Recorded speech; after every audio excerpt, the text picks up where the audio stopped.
What is up, guys? Mark here from Expert Dummies, bringing our first weapon breakdown video for Call of Duty Black Ops Cold War.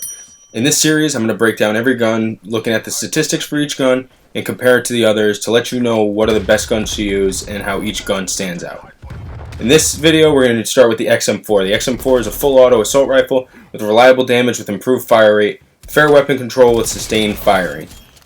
The XM4 does 30 base damage to the chest, falling off to 24 to the chest after 45.7 meters. To the limbs, it's 27, falling off to 22 damage. And the head has a 1.4 multiplier, so it's 42 to the head, falling off to 34, which makes this gun a 4 to 6 shot kill. It's outclassed by the AK, the Krig, and the QBZ, but it does more damage than the FFAR, and it does a little less damage than the average for the class, which is 32.6.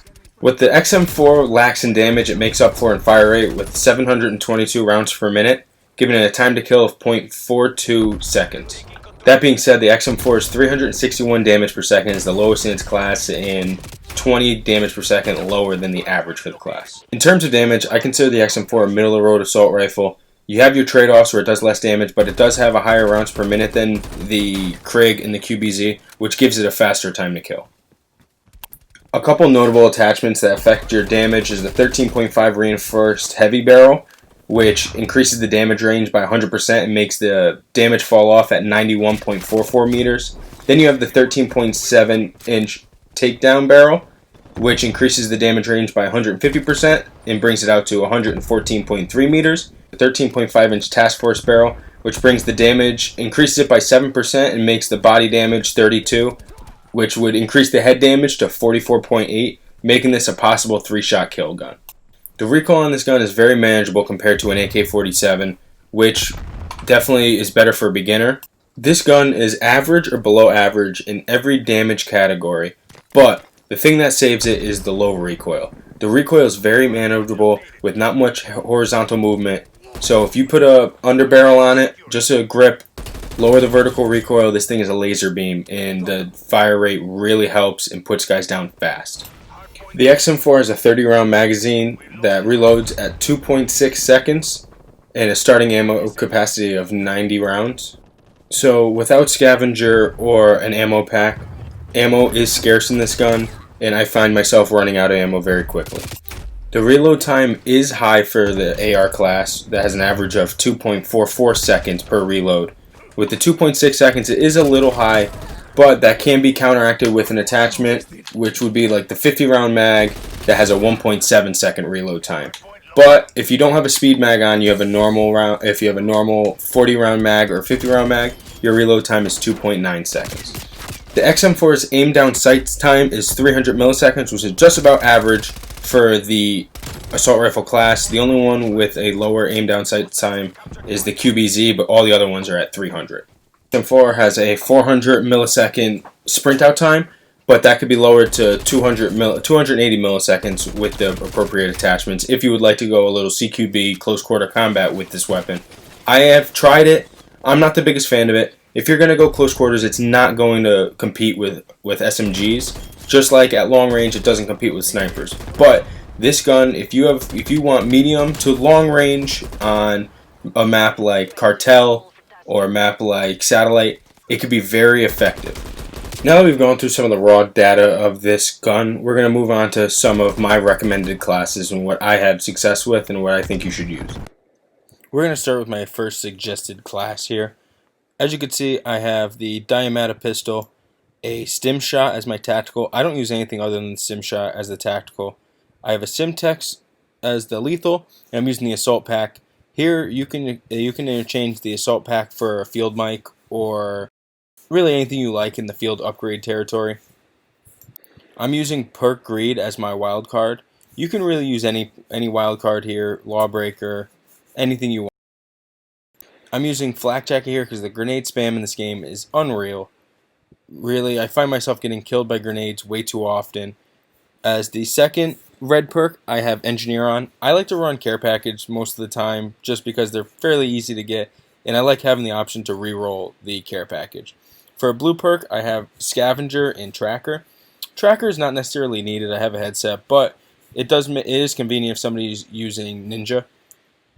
and Scavenger is self-explanatory. Then I have Ghost and Ninja on as my yellow perk. Ghost, self-explanatory, stay off the radars. Ninja, yes, it's not completely silent, but it is silent enough, and you're resistant to the field mic while sprinting, which is huge. Now, moving to the XM4, I have the micro LED on it. I like this or the Celix Hollow Scout, either one, but I feel like the micro flex LED is the best. I have the infantry compensator on this, which gives me plus 12 vertical recoil control. Then the horizontal recoil control is so low, I don't mind that it has a trade-off where it makes that a little worse, because the vertical recoil is really what you need to control on this gun. Then I have the 13.7-inch takedown barrel, which increases the effective damage range by 150% and pushes that damage range out to 114.3 meters, which is huge, especially on the bigger maps like Armada. Then I have the 40-round speed mag on. I feel like the 30-round magazine is a little low, and the 40 rounds good, nice in between the 50 and the 30. Then I have the airborne elastic wrap on, which the only reason I use this is because the 90% flinch resistance. That flinch resistance is huge, and it makes you lose a lot of fights if you don't. Moving on to the next class here, I have the same pistol, same sim shot. Like I said, I don't use anything other than the sim shot. Nothing else in the lethal is worth it in my opinion. But the difference between this class and the last one is I have Gunfighter on, which adds 3 attachments to the gun. I'm using Flak Jacket, Scavenger, and Ghost, which same perks as before, but these are the 3 that I think are most important. Now going on to the gun, same sight, Microflex LED. This is all personal preference, to be honest, so any sight you like. Then I have the SOCOM Eliminator on, which, to be honest, I don't like the suppressors in this game, or at least not for this gun. They take a little too much off, so I think the SOCOM Eliminator is nice. It gives you a little bit of muzzle concealment. The suppressor, like I'm showing here, it just feels like you're shooting marshmallows at somebody. If you must have a suppressor, please use the agency suppressor. For some reason, it feels a little better, and it gives you a little less recoil, so at least the trade-off is somewhat worth it, dealing with the less damage. Now moving on to barrel, I have the same 13.7-inch takedown barrel on. I'm not a big fan of the 13.5-inch Task Force. I feel like losing that mag is just a bad trade-off to have. Then moving on to the body attachment, I have the soft target designator. The reveal distance for the ADS, that's nice, especially because this is kind of a longer range setup here. So being able to see him at a longer range is very nice. Then moving on to the underbarrel here, we have the infiltrator grip on. Gives you better movement speed, better shooting move speed, better aim walking movement speed, which is good, especially if you end up in a closer quarter scenario. You can move a little bit better against somebody with an SMG and give yourself somewhat of a chance. Then, like I said, same magazine here. The 50-round mag, I just feel like I don't need it, especially for that extra 5% aim down sight time increase. I just feel like 40 rounds is more than enough. Just make sure you have the speed mag. Then, airborne elastic wrap, again, same reasons as before. I just feel like that's the best one in that area. Then I have the buffer tube on. Increases the sprint to fire time, or actually decreases it, but it's an increase in percentage, so it helps you out a little bit. You can get that gun aimed in quicker. Definitely good for the close quarter scenario. My 2 classes that I recommend. I found myself very successful with this. I have gold camo for this gun already. I used it a lot. I have like 2,000 kills with it, so I definitely use it in and out. The things I like about this gun mainly is the rate of fire and the low recoil. The low recoil helps so much. I found myself, once I got to level 35 with this gun, it was a laser beam, and I was absolutely melting people.